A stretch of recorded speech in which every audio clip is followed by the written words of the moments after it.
Lesbian detectives. Unsolved cases. She's still missing. Yeah, they haven't found her yet. Well, let's talk about it. They say he vanished without a trace.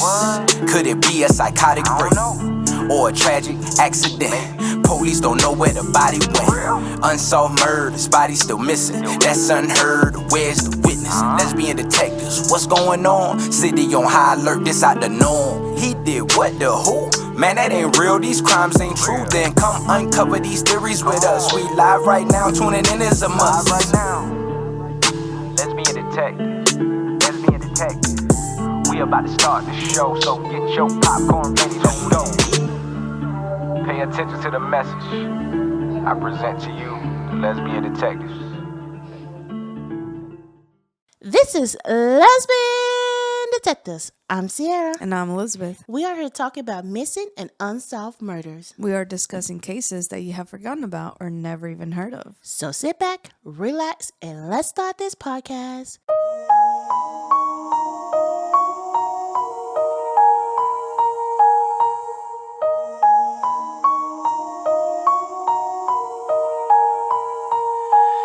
Welcome back, everybody. And guys, it's cold as fudge sickles down here.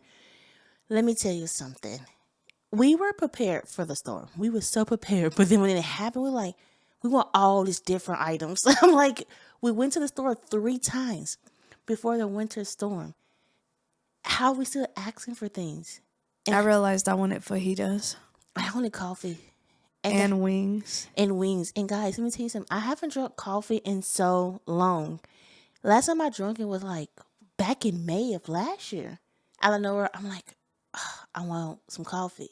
Everything was closed, but I see that our 7-Eleven, Taco Bell, and McDonald's was open. So I'm like, babe, let's go get some. She's like, I'm not driving. I said, I'll walk. Like, it's really walking distance from my house. It's like a good 10-minute walk. Got there, guys. McDonald's was closed. They still took my money, though. Right. They let us order the food, but nobody was there. Do you know how upset I was? So I went to 7-Eleven. Their coffee was all right, and I just went back home. I was like, ugh, that ruined my whole day. Then we ordered Domino's. You know? Yeah, but we haven't been to work in I haven't been. Right. We haven't left the house in 3 days, Saturday, Sunday, Monday. Mm-hmm. Hopefully tomorrow is better, but we will see.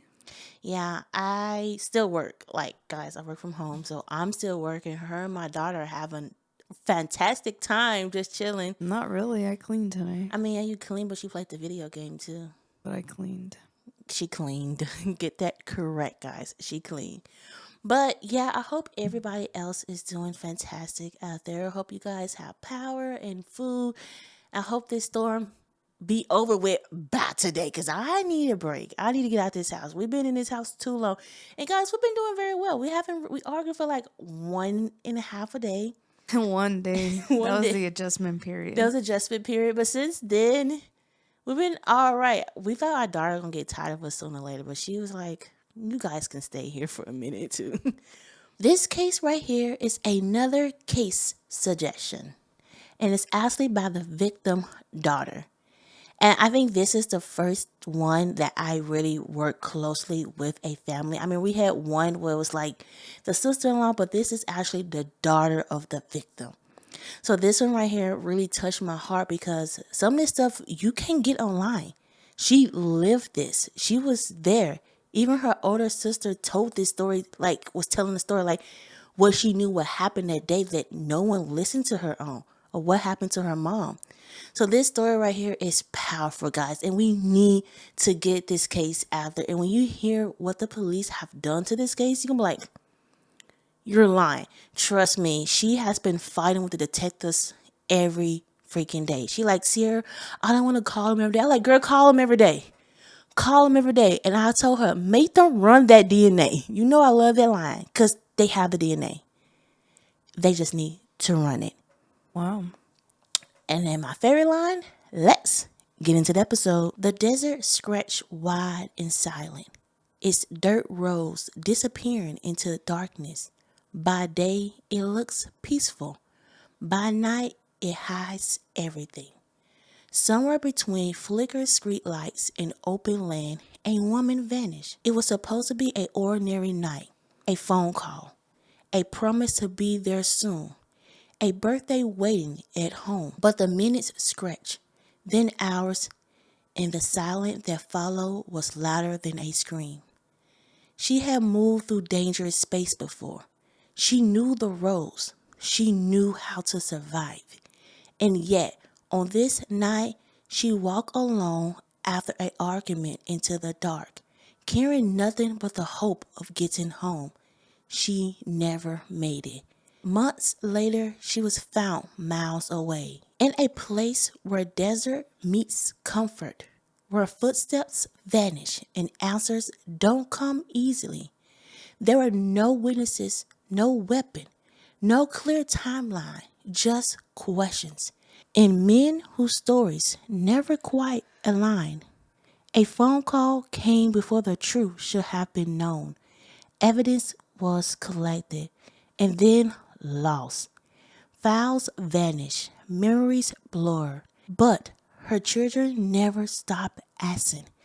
This is a story about what happened when a life is dismissed, when truth is buried, and when justice is delayed so long it begins to feel intentional. Because the desert remembers, even when people don't. This is the case of Renata May Bateman. Renata May Bateman was born on January 12, 1964 in Phoenix, Arizona, a city of relentless sun, wide neighborhood, and desert silence scratching just beyond the horizon. From the beginning, her world was shaped by both love and hardship. Moments of warmth intertwined with pain that will follow her long into adulthood. As a child, she had a spark that people remember. She carried a playful curiosity, a joy of simple pleasure that made her feel alive. Her laughter came easily, and when she focused on someone, it made them feel seen. She loved music, the calm patience of fishing, and the steady rhythm of bowling. Behind the warmth, however, were wounds no child should ever carry. She was sexual abuse, early trauma that left deep, lasting scars, shaped how she saw the world, how she loved, and how she struggled. The past lingered quietly, influenced her choice, and narrowed her options as she grew older. As an adult, survival often dictated Renata's path, struggling with addiction, financial instability, and limited support. She eventually turned to sex work, a decision shaped not by desire but by necessity, exposing her in further harm and judgment from a world that hardly ever offered understanding or protection. Even then, Renata was more than the labels placed upon her. She was a woman trying to survive and to hold onto some sense of control in a life that had rarely ever given her. Still, in her heart remained anchored to her children. Renata became a mother at a young age, and motherhood quickly became the center of her world. Over time, she gave birth to 5 daughters, each one a piece of her heart, each one deeply loved. She dreamed of protecting them, of giving them a better life, and one day of reuniting them after they was placed in the foster care. That hope never left her, even when it felt impossible, out of reach. Her daughter later shared small memories that captured Renata's spirit. One day at the zoo, Renata lifted her daughter onto her shoulder for a photo with the giraffe. In a sudden chaotic moment of laughter, one of the giraffe reached out and grabbed her daughter's hair. It was the kind of memory that stayed, funny, tender, alive. Renata loved her children deeply, even when life made it hard for her to fully be present. Adulthood brought many challenges. Renata continued to battle addiction and the unresolved trauma of her past while trying to navigate life on the margins. Her parenting was imperfect, shaped by survival rather than stability, but her love never disappeared Even in absence, her presence left an imprint of her daughter's life. Relationship with men further complex Renata's life. She was unstable and controlling, bringing fear and tension into her world and limiting her ability to break free from the cycle of harm. These relationships often reinforced the weakness she already carried. Yet, through everything, through trauma, addiction, survival work, fraction relationship, and separation, Renata never stopped hoping. She never stopped loving her daughters. Her story is one of struggle, but also of strength. A woman shaped by pain, surviving in the only way available for her, and defined not by judgment, but by the fierce love she cared for her children. January 13, 1993 was supposed to be a day of celebration. It was Renata's 29th birthday. But for her daughters and family, it will become the last time they ever saw her alive. Earlier that day, Renata had called from a payphone, her voice familiar, warm, and hurried. She said she was only 15 minutes away, running late, and kept asking about her birthday gifts her daughters had prepared. Each time her family told her it was a secret. Their laughter, impatient, the normal back and forth of a mother and child. Ordinary moments. Yet that ordinary call became the last connection they would ever have with her. After hanging up, Renata left the streets they knew so well. And what happened after that remains a question that has haunted them for decades. Later that night, the unthinkable came. Tom, a man from her past, called her family. His words cut through the air like ice. Renata was dead, and she had been at a farm. Confusion, disbelief, and fear collide in that instant. A farm? How had she gotten there? Why was she there at all? Those answers were nowhere to be found, lost in the shadows of that night. Her daughter will later recall the weight of that moment. That was the last time I ever heard from her. It was her birthday. She never came home. That day changed everything. The gap she left in our lives can never be filled. That detail that seemed ordinary, the phone call, the gift, the plans to come home, suddenly became fragments of a puzzle with no missing piece. Unanswered questions loomed larger than the last. Who was responsible? How did she end up so far from home? Why was her family left in the dark until that chilling phone call? That night marked the end of Renata's life as her family knew.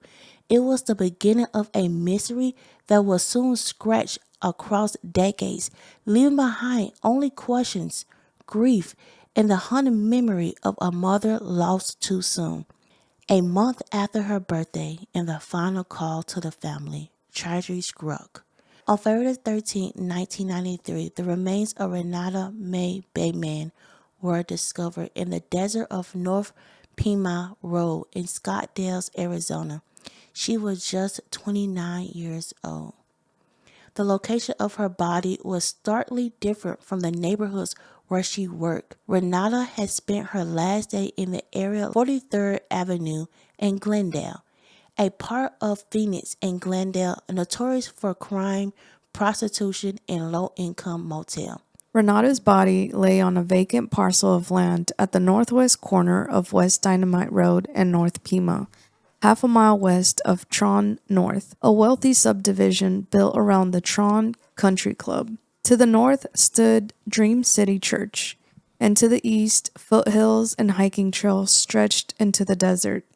The contrast was chilling. A woman who had lived and worked among danger and decay now found her death in an area of beauty and serenity, a serene backdrop for a brutal act. Police reported that Renata had suffered blunt force trauma to the head, inflicted by an unidentified object. The exact time of death remained uncertain, though she was last heard from on January the 13th, 1993. Despite the severity of the crime, few details were released. Scottsdale police did not disclose any suspect names, the possible murder weapon, or clear leads. The geography alone raised questions. The distance where she had worked, roughly 30 miles or a 45-minute drive, suggested someone deliberately moved her. Could her killer have been familiar with the desert terrain? Was there a connection to an affluent country club nearby? The answers remained elusive. Even the family's understanding of Renata's life added layers of complexity. She had faced trauma, struggled with addiction, and worked as a sex worker to survive. But she had also been a devoted mother, a woman who dreamed of reuniting with her daughters. Now, lying in an empty desert, her life had been violently cut short. Her obituary would describe her simply as a homemaker, leaving behind several children, but the truth was far more complicated. Renata was a mother, a survivor, a woman caught between worlds, and her death left a void to her family, a mystery for investigators, and questions that will linger for decades. Renata May Bateman's body was found in the desert, but her story of love, struggle, survival, and loss remained unsolved.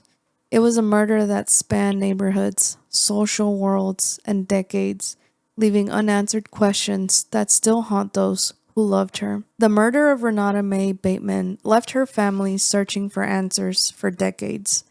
From the moment her body was found, questions about who could have killed her and why hung heavily over her daughters.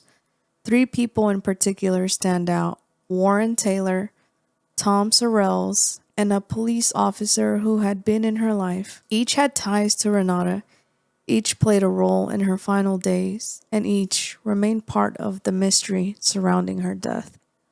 The truth about Renata May Bateman's final night did not come from police reports or press conferences. It came years later, through memory, from a child who was there. The night in Glendale, Renata was picked up by Warren Taylor, her former partner and the father of one of her children. He was not alone. Renata's young daughter was in the car with him when he pulled over and told her to get out and bring a woman back to the vehicle. The child assumed it was another prostitute, something she had seen before, but when she returned, the moment shifted. Renata and Warren kissed. Warren then turned to the girl and asked if she knew who the woman was. She didn't. That's when he said, "This is your mom." From there, the three of them drove to a Circle K in Glendale near 59th Avenue and Camelback, a location that would later take a haunting significance. After stopping there, they continued on a remote ranch where the night unraveled. At the ranch, Renata and Warren went into a room together. What happened inside remains unknown.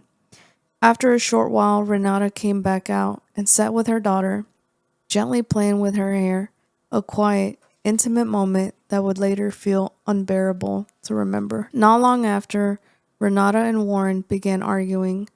The fight escalated, voices were raised, tension filled the room. Renata did something no one could have imagined would be the last decision of her life.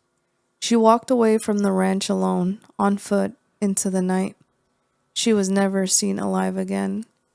There was no birthday celebration, no singing, no goodbye. In the days that followed, Warren's behavior shifted in disturbing ways.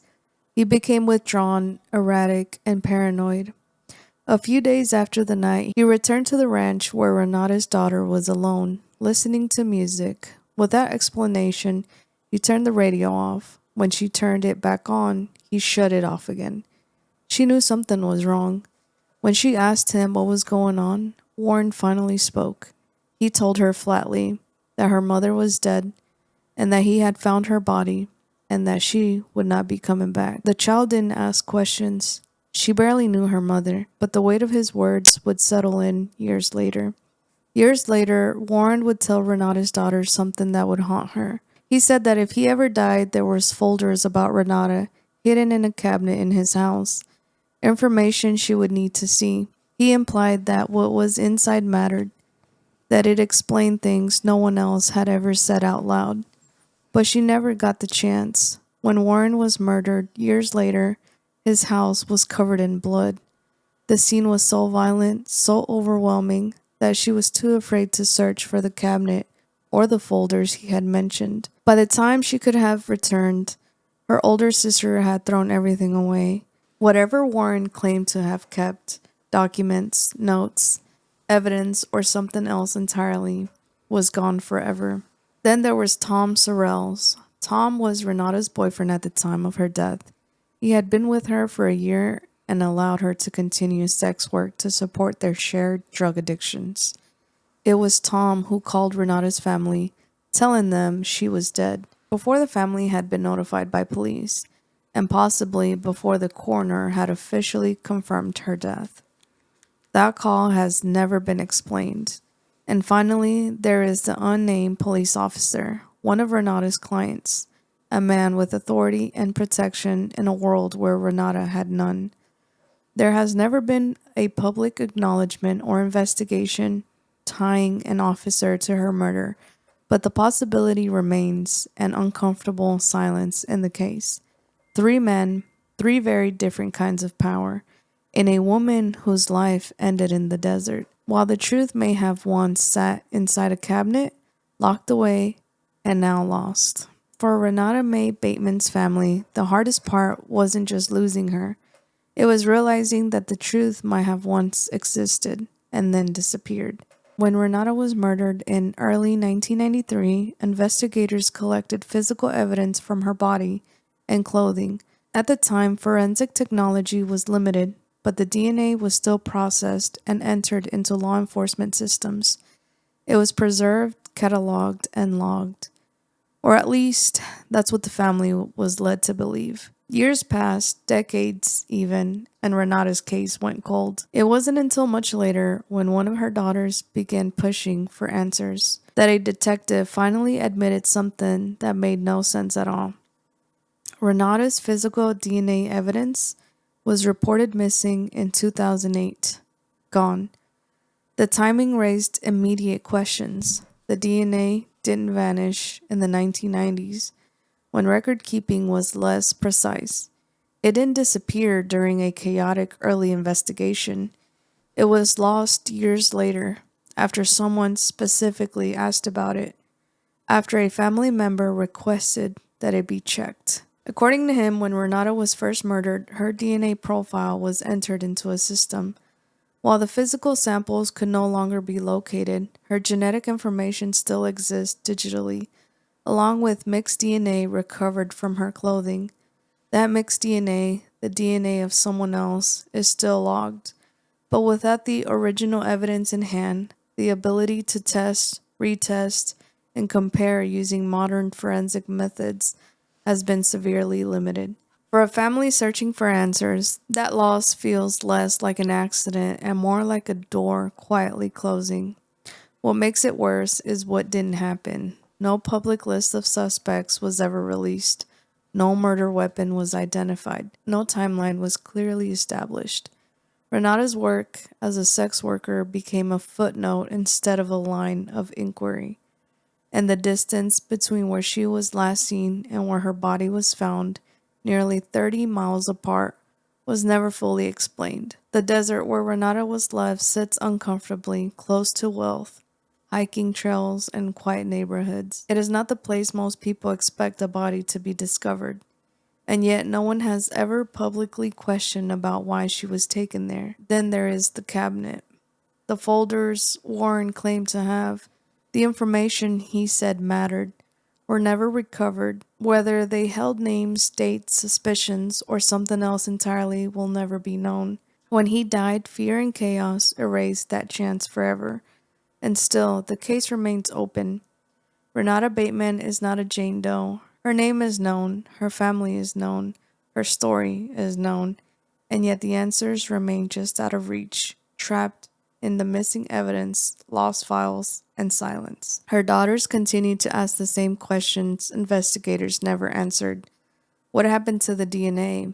Who was the last person to have seen her alive? Why did someone outside law enforcement tell the family she was dead? And how does evidence disappear 15 years later after a murder? Until those questions are taken seriously, Renata's case is not just unsolved, it is unfinished. Renata May Bateman did not disappear because she was invisible. She became invisible because the system decided she was.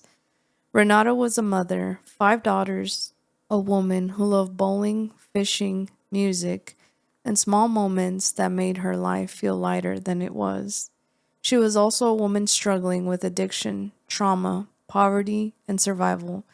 And because of that, the urgency around her death faded faster than it should have. When her body was found in the desert north of Scottsdale, there was no press conference that demanded answers, no sustained public outrage, no reward poster flooding the streets.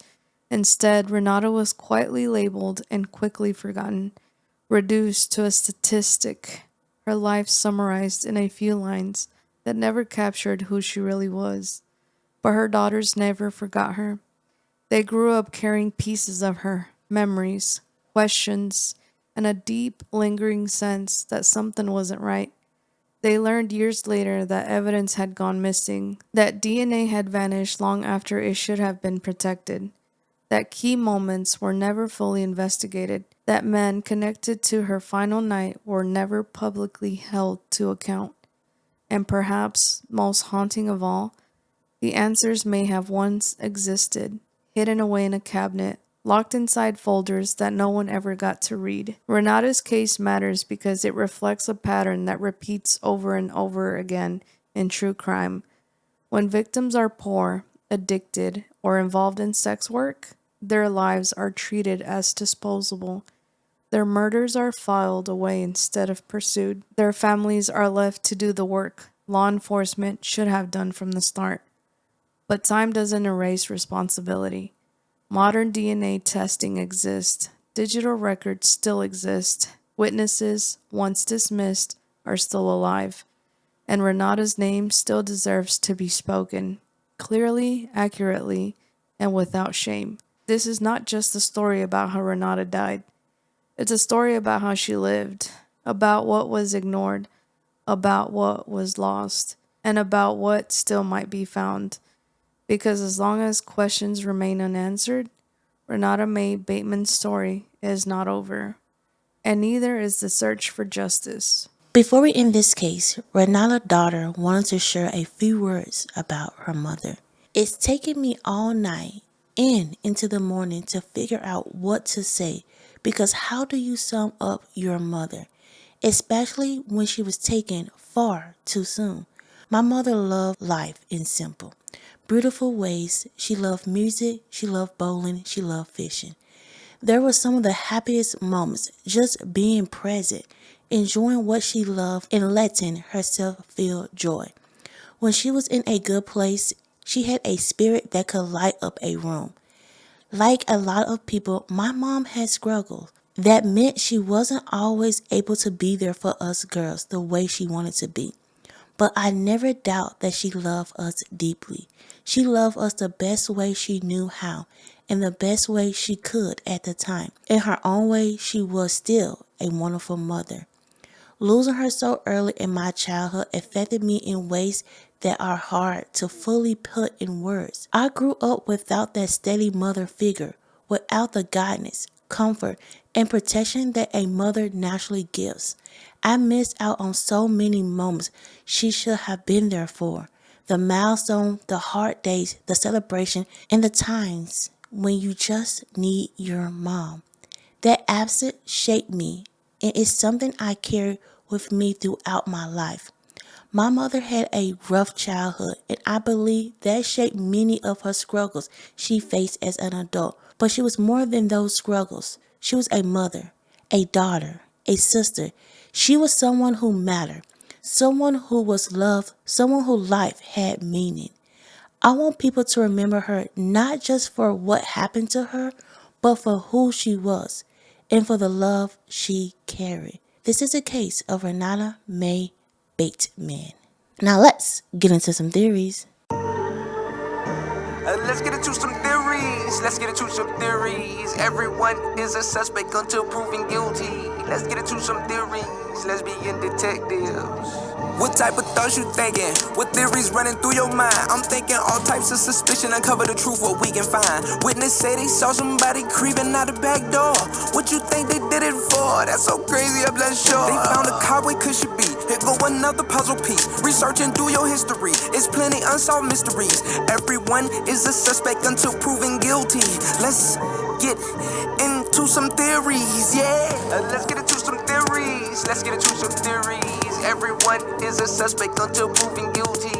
Let's get into some theories. Let's begin detectives. You or me? Go ahead. So this case right here, when I was talking to her daughter and I heard the people that may be involved, it was hard to figure out which guy. You have Warren, her baby daddy. That's what we're going to call him, the baby daddy. Then you have the boyfriend. The boyfriend called the family and said, hey, she is dead and she's at this farm. That she died that day. He knew that she was dead, called the family, told the family. And they're like, they didn't believe him. They're like, what do you mean she's dead? Like, we just talked to her. She's okay. Like, you know, and how is she at a farm? Why is she at a farm? She was 15 minutes away. Like, it made no sense. And then you have the baby daddy, Warren. And when she was telling me the story, I'm like, Warren seemed like the guy because her sister said everything that happened that day. And she never made a mistake. She never said, hey, mess up on her memory. She said, this is what happened. This is what I remember. I was there that day. My dad and our mom was together. He took her to the farm. They got into an argument and she left. And he told me that she passed away. I remember this. She said it her whole life. This is what I remember. He was unalive. He told the daughter, hey, something happened to me. You want to know about your mom? I have a cabinet with the files in there. We'll explain everything to you. And I asked her, okay, what happened? And she said, he was unalive. It was a brutal way. The person who did it to him, it was bad. And she said, I was too scared to go in there. But when I finally got the courage, my sister threw everything away. She was forget everything. But her sister never knew about the cabinet. She never knew about the files. He didn't tell her. Mm-hmm. So Warren, then she said her mom did do a lot of sex work with a lot of cops. At first, I thought it was a cop. Then I'm like, no, it looked more to Warren. He probably unalived her because she said that Warren wanted to get her mom sober, but her mom didn't want to get sober because he did have a drug addiction, but he got sober. He wanted her to stay at the farm with him to get sober, but she didn't want to. But then how do you explain 2008 when they ask for certain files and then they get destroyed? I don't believe it was Warren. You don't believe it was him? I mean, he may have played a part. Mm-hmm. I think all three had something to do with it. Mm-hmm. But I believe that it was more somebody from law enforcement. That's just my theory. Mm-hmm. Because why would they go after Warren? Mm-hmm. Why would they unalive him? And it seemed like Warren kind of had... It's he wanted to protect himself. Mm-hmm. He felt like he still owed that to his daughter. Because he was forever connected with this woman. When you have a child with somebody, they're always gonna be a part of you. Mm-hmm. You're always gonna have a part of them. Mm-hmm.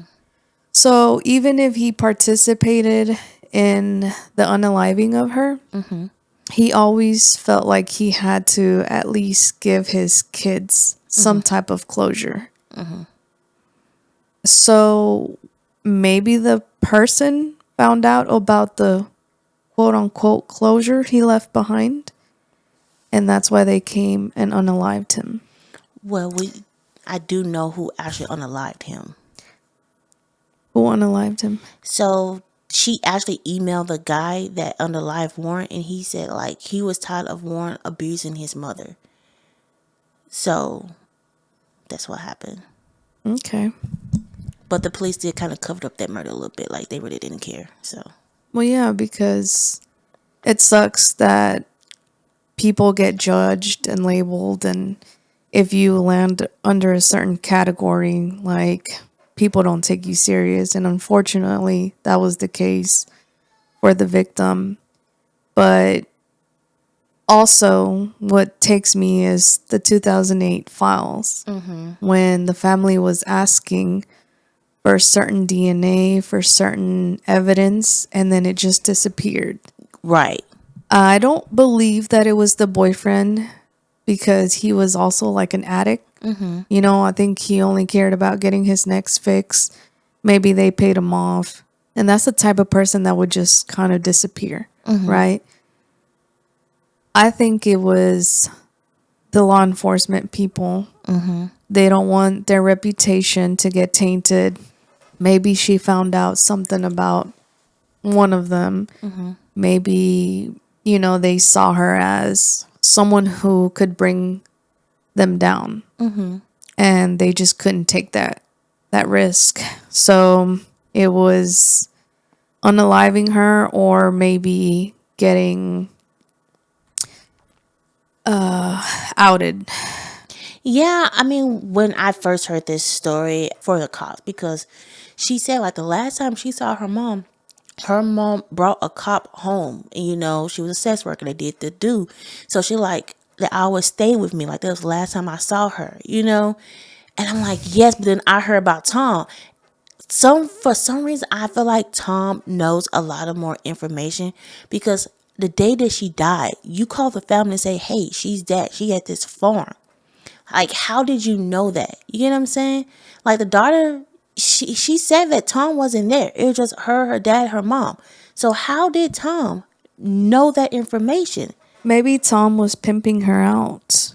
You know, like whenever you're with a certain somebody, you're always going to be like, hey, I'm going to go meet up with this person. I'm going to be over here. Maybe that's how he knew because she would let him know who was she going to meet up with, where she was going to meet up with. And then if she didn't arrive in a certain amount of time, he was going to go and look for her.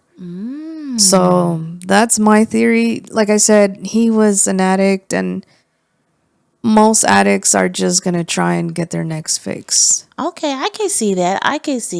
I am more for the cop. Like, it's like more than I was, but like I feel like he did have information for him to say, hey, something happened to me. Look in that cabinet. That means to me that he had information probably on that cop or whoever, you know, on something that could bring the person who unalived her to justice. Am I like sad that her sister did throw the paperwork away? Yes, but she didn't know. Like she was trying to get her dad stuff out. Like, you know, she said she hated her dad. So somebody like that, you know. But I see the cop because she did work with a lot of cops, and we don't know what happened, what she could have saw. Like you think about, you know how I have to visualize it. She could have left the farm, start walking, go do sex work, and a cop probably pick her up. We don't know what conversation might have happened, or they wanted more information because Warren did have power. They probably want to bring him down. But there's another thing. What if the cops want to bring Warren down because he had so much information on the cops? Like she said, he had them in his back pocket. What if they wanted her to bring him down? But she was like, you know what? I don't want to do it. Like, you're not giving enough money. We don't know what could have happened, right? And they probably got mad and unalive her. And you know how some cops feel like, oh, like I have power. Like she's not anybody. And for the evidence to go away, even the detectives now said that's kind of weird. Like the new detective said that, like, this is kind of weird that the evidence is missing. Correct. And I'm like, girl, they don't leave, but it's still in the system. So like, if you still have some of this DNA in the system, why are we not running against nothing? Exactly. Which brings me to my last point. Why are you not running it? So it's somebody that's in law enforcement, somebody who has power, somebody who doesn't want this to come out. So everybody's basically Suspect. Guilty. I'm saying everybody in this case is pretty much dealt with. You know, like Warren was murdered. Of course, the victim, Renata, was murdered. I haven't heard about Tom. Tom's still kicking. You know, and justice has not been served. I wonder because sometimes cops can go in and pull up a file, like look at stuff. I wonder if like the new detective can go and see who pulled up that file. Like how many times did this person pull up, or who went into that office, like where they keep the the DNA at, because keep it in like a little storage unit, who went in there and tried to look at it. Like, they had to sign a piece of paper. Like, what day did we realize this was gone? I'm sure they destroyed that too. Yeah, you're right. I don't know. Like, this was like, it's hard because if it is a cop, they're gonna cover up Their tracks. So I don't know. That's my theory. I was on Warren in the beginning, but I mean, if she did walk away and he didn't chase after her, as the daughter say, we don't know. But for him, it's like, how do these guys in her life know that she was unalive before the family knew, before her body was found? That's why I was like, how did y'all know that fast? But if Warren did know that she was unalive and he had pulled, he probably had the information, What if he took the DNA? Like, he said, oh, like the DNA, the file, we'll never know. What if she told Warren where she was going to be? Like, she left, but she's like, okay, look, like, I can't deal with this. I got to go. I'm going to meet up with so-and-so here. So maybe she notified the boyfriend and she notified Warren, because it seems like Warren and her still had something. Like, he still cared about her. The boyfriend, I mean, he was there for a reason. And, maybe that's why they both found her, or why they both knew about it before it was announced. Yeah. This is hard. It's hard because we have so much. Like, you have the information, you have the DNA, but it's not getting used properly. Like, it's still in the system. Like, if you still have 3 DNA that was on her body in the system, use it. And then it's like, Warren was in jail, so his DNA have to be in the system. So, like, how are you telling me that they didn't match? Because if she was found that same day and they had sex, you tell me that wasn't in there? Yeah. I mean, we don't know. Well, guys, that is our case. It was suggested from the daughter of the victim. So please, guys, let's get her mother case out there. This is the first time it has ever really been on a podcast. She's trying to get her mother case out there. So share this story everywhere. Get that police and detectives to work harder on her case. And you know what? She said she was scared to call every day. I told her to call every day. If y'all know something, y'all make them reopen and make them do their job. Stop eating donuts and drinking coffee. But this is our case. We're on all podcast platforms. YouTube, give us a 5-star rating. Like, comment, and subscribe. This is Lesbian Detectives. Don't forget, everybody's a suspect. So proven innocent. Bye. See you next week. Lesbian detectives. Unsolved cases. She's still missing. Yeah, they haven't found her yet. Well, let's talk about it. They say he vanished without a trace. Could it be a psychotic break? Or a tragic accident? Police don't know where the body went. Unsolved murders, body still missing. That's unheard. Where's the witness? Lesbian detectives, what's going on? City on high alert, this out the norm. He did what, the who? Man, that ain't real, these crimes ain't true. Then come uncover these theories with us. We live right now, tuning in is a must. Right now, lesbian detective, lesbian detective. We about to start the show, so get your popcorn ready, let's go. Pay attention to the message I present to you, the lesbian detectives.